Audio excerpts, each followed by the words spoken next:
We didn't buy significant amount of Russian oil till 2022. Circumstances compelled us to get into that market. At that time, the US specifically asked India to buy Russian oil to stabilize the world markets. After having first put tariffs on us last year for buying Russian oil, the US then again lifted its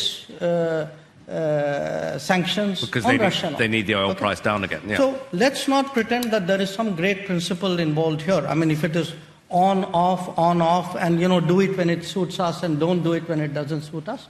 I mean, come on, we are all the adults in the room. We know what the game is. Bharat के विदेश मंत्री S Jaishankar ने एक बार फिर पश्चिमी देशों, खासकर America के दोहरे मापदंडों पर खुलकर हमला बोला। फिनलैंड में आयोजित एक अंतर्राष्ट्रीय चर्चा के दौरान रूस से तेल खरीदने के मुद्दे पर पूछे गए सवाल का जवाब देते हुए जयशंकर ने साफ कर दिया कि भारत अपने राष्ट्रीय हितों के आधार पर फैसले लेता है, न कि किसी देश के दबाव या इशारे पर।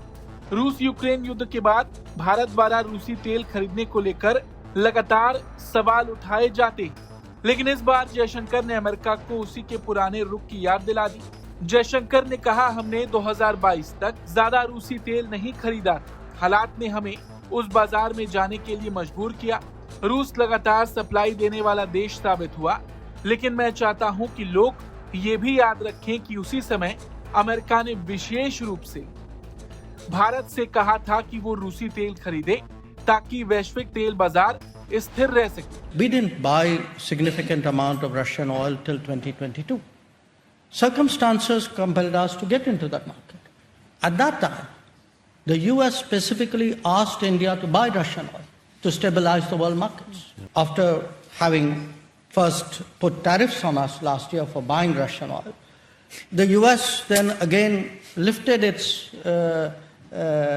sanctions on Russian oil. They need the oil price down again. Yeah. So let's not pretend that there is some great principle involved here. I mean, if it is on, off, and do it when it suits us and don't do it when it doesn't suit us. I mean, come on, we are all the adults in the room. We know what the game is. विदेश मंत्री जयशंकर ने America की कथित नीति पर सवाल भी उठाए। उन्होंने कहा, अगर आप देखें तो पहले रूसी तेल खरीदने पर हमारे खिलाफ टैरिफ लगाए, फिर जब जरूरत पड़ी तो रूस से जुड़े प्रतिबंधों में ढील दे दी गई ताकि तेल की कीमतें नीचे लाई जा सके। इसलिए ये दिखावा मत कीजिए कि इसमें कोई बहुत बड़ा सिद्धांत शामिल है। अगर कभी ऑन, कभी ऑफ, कभी करो, कभी मत करो वाली नीति अपनाई जाएगी तो हम सब समझदार लोग हैं, हम जानते हैं कि खेल क्या है। विदेश मंत्री ने साफ शब्दों में कहा कि भारत तेल खरीदते समय केवल दो चीजें देखता है, कीमत और उपलब्धता।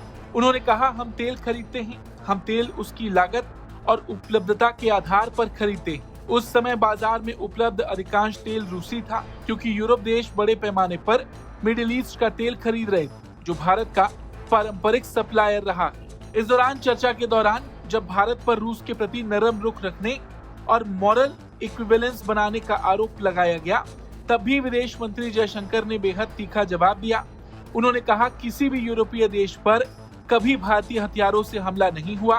काश मैं यही बात भारत के संदर्भ में यूरोपीय हथियारों के बारे में कह पाता। यूरोप के कई देशों ने ऐसे हथियार बेचे हैं जिनका इस्तेमाल भारत के खिलाफ हुआ।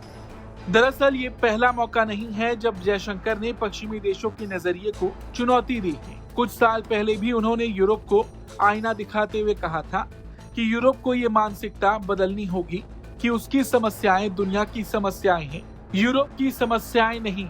फिनलैंड से दिया गया ये ताजा बयान उसी सोच का विस्तार माना जा रहा है। संदेश बिल्कुल साफ है, भारत अब वैश्विक मंच पर किसी के दबाव में नहीं झुकेगा। फिर चाहे तेल का मामला हो, विदेश नीति हो या राष्ट्रीय सुरक्षा का सवाल, भारत अपने हितों को सर्वोपरि रखकर फैसले करेगा। जयशंकर के शब्दों में कहें तो दुनिया के इस खेल को भारत भी अच्छी तरह समझता है और अब अपने फैसले खुद लेने की स्थिति में है। Bureau report, Bharat.